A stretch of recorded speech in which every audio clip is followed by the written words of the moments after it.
राष्ट्र की आज्ञा से राज्य पाकर द्रौपदी के साथ खांडव प्रस्थ यानी इंद्रप्रस्थ में आनंद पूर्वक निवास करने लगे थे। धर्मराज युधिष्ठिर के राज्य की प्रजा भी शांति एवं सुख पूर्वक रह रही थी। एक दिन की बात है, इंद्रप्रस्थ नरेश युधिष्ठिर अपने चारों भाइयों के साथ राजसभा में बैठे हुए थे कि उसी समय देवर्षि नारद अकस्मात वहां आ पहुंचे। उन्हें आया देख सभी भाइयों ने उन्हें हाथ जोड़कर प्रणाम किया और फिर युधिष्ठिर ने अपना परम सुंदर आसन उन्हें बैठने के लिए दिया। जब देवर्षि उस पर बैठ गए तब परम बुद्धिमान युधिष्ठिर ने स्वयं अपना सारा राज्य देवर्षि नारद को समर्पित कर दिया। यह देख देवर्षि उस समय मन ही मन बड़े प्रसन्न हुए। फिर युधिष्ठिर की अभ्युदय की कामना करके बोले, तुम भी बैठो। उसके बाद नारद जी की आज्ञा पाकर राजा युधिष्ठिर बैठे और द्रौपदी को संदेश भिजवाया कि स्वयं भगवान नारद जी पधारे हैं। यह सुनकर द्रौपदी भी पवित्र एवं एकाग्रचित हो उसी स्थान पर आ गयी जहाँ पांडवों के साथ नारद जी विराजमान थे। धर्म का आचरण करने वाली द्रौपदी देवर्षि के चरणों में प्रणाम किया। तब धर्मात्मा एवं सत्यवादी मुनिश्रेष्ठ नारद ने महारानी द्रौपदी को नाना प्रकार के आशीर्वाद देकर उस सती साध्वी देवी से कहा, अब तुम भीतर जाओ। द्रौपदी के चले जाने पर भगवान देवर्षि ने एकांत में युधिष्ठिर सहित समस्त पांडवों से कहा, हे वत्स, यशस्विनी पांचाली तुम सब लोगों की एक ही धर्मपत्नी है, अतः तुम लोग ऐसी नीति बना लो जिससे तुम लोगों में कभी परस्पर फूट ना हो। नारद जी की बात सुनकर सभी पांडव एक दूसरे को देखने लगे। फिर कुछ देर बाद युधिष्ठिर ने देवर्षि से पूछा कि हे भगवान, हम भाइयों में तो पांचाली को लेकर कोई मनमुटाव नहीं है और भविष्य में भी नहीं हो सकता, फिर आप ऐसी नीति क्यों बनाने को कह रहे हैं? हम भाइयों को आपकी बात समझ में नहीं आ रही है। तब देवर्षि नारद जी बोले, हे धर्मराज, ये तो मैं भी जानता हूँ कि तुम भाइयों में जितना प्रेम है उतना तीन लोकों में किसी भी भाइयों के बीच नहीं है, परंतु तुम ये तो जानते ही हो कि काल अर्थात समय सब कुछ बदल देता है, उस पर किसी का बस नहीं चलता। क्योंकि तुम पांच भाइयों की तरह ही हजारों साल पहले सुंद और उपसुंद नाम के दो असुर भाई हुआ करते थे। वे सदा साथ रहते थे एवं एक दूसरे के लिए अबद्ध थे, यानी वे दोनों केवल आपस में ही लड़कर मर सकते थे। उनकी तीनों लोकों में बड़ी ख्याति थी। उनका एक ही राज्य था और एक ही घर। वे एक ही शैया पर सोते थे, एक ही आसन पर बैठते और एक साथ ही भोजन करते थे। इस प्रकार आपस में अटूट प्रेम होने पर भी एक स्त्री के लिए लड़कर उन्होंने एक दूसरे को मार डाला। इसलिए हे धर्मराज, आपस की प्रीति को बढ़ाने वाले ऐसा कोई नियम बनाओ जिससे तुम लोगों में कभी भी द्रौपदी के कारण वैर विरोध न हो। तत्पश्चात नारद जी के मुख से ऐसी बातें सुनकर युधिष्ठिर ने पूछा, हे महामुने, सुंद और उपसुंद नामक असुर किसके पुत्र थे? उनमें कैसे विरोध उत्पन्न हुआ और किस प्रकार उन्होंने एक दूसरे को मार डाला? और वह स्त्री कौन थी? वह किसी देवता की कन्या थी जिसकी कामना से उन्मत्त होकर सुंद और उपसुंद ने एक दूसरे को मार डाला? कृपया कर पूरा वृतांत सुनाइए। तब नारद जी ने कहा, हे ज्येष्ठ कुंती नंदन, आज से हजारों साल पहले महान दैत्य हिरण्यकशिपु के कुल में निकुंभ नाम का दैत्यराज हुआ करता था। उसी निकुंभ के सुंद और उपसुंद नाम के दो महापराक्रमी पुत्र थे। वे दोनों बड़े भयंकर और क्रूर हृदय के थे। उनका एक ही निश्चय होता था और वे एक ही कार्य सदा किया करते थे। उनके सुख और दुख भी एक ही प्रकार के थे। उनमें से एक के बिना दूसरा ना तो खाता पीता और ना किसी से कुछ बातचीत ही करता। वे दोनों ऐसे रहते मानो एक ही जीवात्मा दो शरीर में विभक्त कर दी गई हो। फिर एक दिन उन दोनों के मन में तीनों लोगों पर विजय पाने की इच्छा हुई। तत्पश्चात दोनों भाई अपने गुरु से दीक्षा लेकर विंध्य पर्वत पर आए और वहां ब्रह्मा जी की कठोर तपस्या करने लगे और अपने ही शरीर के मांस खंड काट काट कर अग्नि में आहुति देते थे। तदनंतर बहुत समय तक पैरों के अंगूठों के अग्रभाग के बल पर खड़े हो वे दोनों व्रत धारण करके तपस्या में संलग्न रहे। उन दैत्यों की तपस्या के प्रभाव से दीर्घ काल तक संतप्त होने के कारण विंध्य पर्वत धुआं छोड़ने लगा। उधर उनकी उग्र तपस्या देखकर देवताओं को बड़ा भय हुआ। वे देवतागण उनके तप को भंग करने के लिए अनेक प्रकार के विघ्न डालने लगे। देवताओं ने बार बार रत्नों के ढेर तथा सुंदर स्त्रियों को भेजकर उन दोनों को प्रलोभन में डालने की चेष्टा की, किंतु उन महान व्रतधारी दैत्यों ने अपने तप को भंग नहीं किया। तत्पश्चात देवताओं ने महान आत्मबल से संपन्न उन दोनों दैत्यों के सामने पुनः माया का प्रयोग किया। उनकी माया निर्मित बहनें, माताएं, पत्नियां तथा अन्य आत्मीय जन वहां भागते हुए आते और वे सभी आत्मीय जन सुंद उपसुंद को पुकार कर चीखते हुए कहते, बेटा मुझे बचाओ भैया, मेरी रक्षा करो। यह सब सुनकर भी वे दोनों महान व्रतधारी तपस्वी अपनी तपस्या से नहीं टिके, अपने व्रत को नहीं तोड़ सके। जब उन दोनों में से एक भी ना तो इन घटनाओं से शुद्ध हुआ और ना किसी के मन में कष्ट का ही अनुभव हुआ, तब वे मायामयी स्त्रियां और वह राक्षस सब के सब अदृश्य हो गए। तब संपूर्ण लोकों के हितैषी पितामह साक्षात भगवान ब्रह्मा ने उन दोनों महादैत्यों के निकट आकर उन्हें इच्छानुसार वर मांगने को कहा। तदनंतर सुदृढ़ पराक्रमी दोनों भाई सुंद और उपसुंद भगवान ब्रह्मा को उपस्थित देख हाथ जोड़कर खड़े हो गए और एक साथ भगवान ब्रह्मा से बोले, भगवान, यदि आप हमारी तपस्या से प्रसन्न हैं तो हम दोनों को वर दें कि हम संपूर्ण मायाओं के ज्ञाता, अस्त्र शस्त्रों के विद्वान, बलवान, इच्छानुसार रूप धारण करने वाले और अमर हो जाएं। तब ब्रह्मा जी ने कहा, अमृत के सिवा तुम दोनों को सब वस्तुएं प्राप्त होंगी, क्योंकि अमृत तुम्हारी तपस्या का उद्देश्य नहीं था। दैत्यपतियों, तुम दोनों ने त्रिलोकी पर विजय पाने के लिए ही इस तपस्या का आश्रय लिया था, इसलिए तुम्हारी अमृत विषयक कामना की पूर्ति मैं नहीं कर रहा हूँ। यह सुन सुंद और उपसुंद बोले, पितामह, तब यह वर दीजिए कि हम दोनों में से एक दूसरे को छोड़कर तीनों लोकों में जो कोई भी चर या अचर भूत है उनसे हमें मृत्यु का भय ना हो। यह सुन ब्रह्मा जी ने कहा, तुमने जैसी प्रार्थना की है तुम्हारी वह मुंह मांगी वस्तु तुम्हें अवश्य दूंगा। तुम्हारी मृत्यु का विधान ठीक इसी प्रकार होगा। फिर उन दोनों दैत्यों को यह वरदान देकर ब्रह्मा जी ब्रह्मलोक को चले गए। उसके बाद दोनों भाई सुंद और उपसुंद वर पाकर संपूर्ण लोकों के लिए अवध्य हो पुनः अपने घर को लौट गए। वरदान पाकर लौटे हुए उन दोनों मनस्वी वीरों को देखकर उनके सभी संबंधी बड़े प्रसन्न हुए। तदनंतर उन्होंने जटाएं कटाकर मस्तक पर मुकुट धारण कर लिए और बहुमूल्य आभूषण तथा निर्मल वस्त्र धारण करके ऐसा प्रकाश फैलाया मानो असमय में ही चांदनी छिटक गई हो और सर्वदा दिन रात एक रस रहने लगी हो। उनके सभी सगे संबंधी सदा आमोद प्रमोद में डूबे रहते थे। प्रत्येक घर में सदा खाओ भोग करो और पियो का शब्द गूंजता रहता था। फिर जब उन दोनों भाइयों का आमोद प्रमोद से मन भर गया तब उन्होंने तीनों लोगों को अपने अधिकार में करने की इच्छा से दैत्यों की सेना को उस पर आक्रमण करने की आज्ञा दी।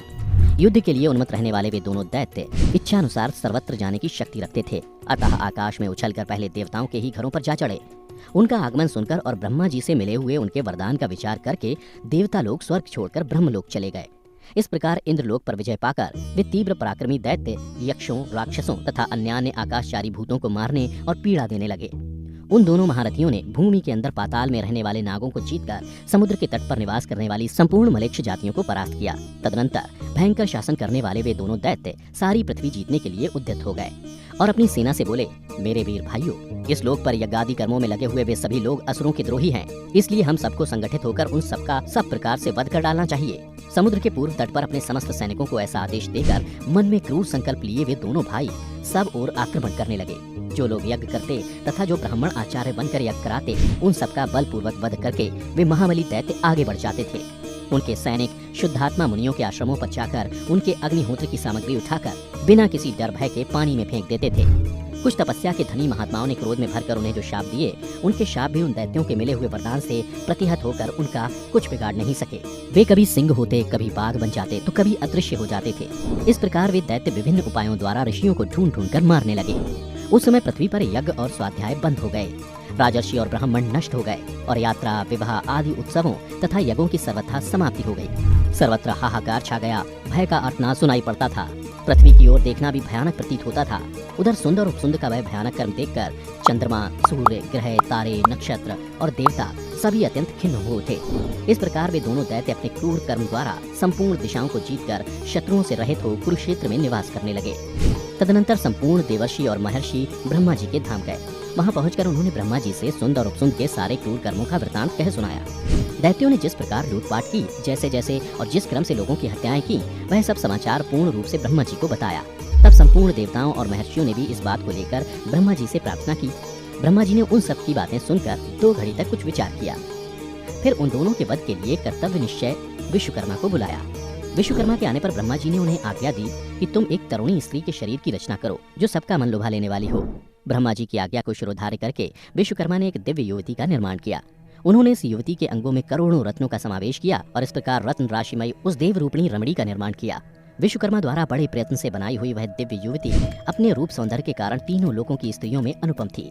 शरीर में कहीं तिल भर भी ऐसी जगह नहीं थी जहाँ की रूप संपत्ति को देखने के लिए लगी हुई दर्शकों की दृष्टि जम न जाती हो। क्योंकि उत्तम रत्नों का तिल तिल भर अंश लेकर उसके अंगों का निर्माण हुआ था, इसलिए ब्रह्मा जी ने उसका नाम तिलोत्तमा रख दिया। तदनंतर तिलोत्तमा ब्रह्मा जी को नमस्कार करके हाथ जोड़कर बोली, प्रजापति, मुझ पर किस कार्य का भार रखा गया है जिसके लिए आज मेरे शरीर का निर्माण किया गया है? तब ब्रह्मा जी ने कहा, भद्रे, तुम सुंद और उपसुंद नाम के असुरों के पास जाओ और अपने अत्यंत कमनीय रूप के द्वारा उनको लुभा। तुझे देखते ही तेरे लिए उन दोनों दैत्यों में परस्पर विरोध हो जाए, ऐसा प्रयत्न कर। तब तिलोत्तमा ने ब्रह्मा जी के चरणों में प्रणाम किया और सुंद उपसुंद से मिलने चल पड़ी। तिलोत्तमा के चले जाने पर लोक सृष्टा ब्रह्मा जी ने उन संपूर्ण देवताओं और महर्षियों को विदा किया। उधर जब त्रिलोकी में सुंद और उपसुंद का सामना करने वाले कोई नहीं रह गया, तब वे देवताओं के समान अकर्मण्य होकर भोग विलास में लग गए। सुंदर स्त्रियों और पेय रसों का सेवन करके वे बड़े आनंद से दिन बिताने लगे। एक दिन की बात है, विंध्य पर्वत के शिखर पर सुंद और उपसुंद दोनों दैत्य विहार करने के लिए गए। वहाँ उनके लिए संपूर्ण दिव्य भोग प्रस्तुत किए गए। तदनंतर वे दोनों भाई श्रेष्ठ आसनों पर सुंदर स्त्रियों के साथ आनंद मग्न होकर बैठे। तदनंतर बहुत सी स्त्रियां प्रेम पूर्वक उनके पास आईं और नृत्य गीत आदि के द्वारा उन दोनों का मनोरंजन करने लगे। उसी समय तिलोत्तमा वहाँ वन में फूल चुनती हुई आई। उसके शरीर पर एक ही लाल रंग की महीन साड़ी थी। उसने ऐसा वेश धारण कर रखा था जो किसी भी पुरुष को उन्मत्त बना सकता था।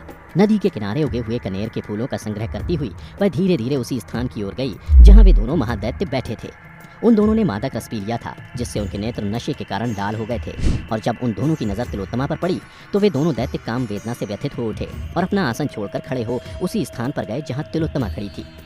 दोनों ही काम से उन्मत्त हो रहे थे, इसलिए दोनों ही उसे अपनी पत्नी बनाने के लिए उनसे प्रेम की याचना करने लगे। सुंद ने सुंदर तिलोत्तमा का दाहिना हाथ पकड़ा और उपसुंद ने उसका बायां हाथ पकड़ लिया। उधर तिलोत्तमा कटाक्ष द्वारा उन दोनों दैत्यराजों को बार बार अपनी ओर आकृष्ट कर रही थी। उस कामिनी ने अपने दाहिने कटाक्ष से सुंद को आकृष्ट कर लिया और बाएं कटाक्ष से उपसुंद को वश में करने की चेष्टा करने लगी। उसकी दिव्य सुगंध से वे दोनों दैत्य तत्काल मोहित हो गए।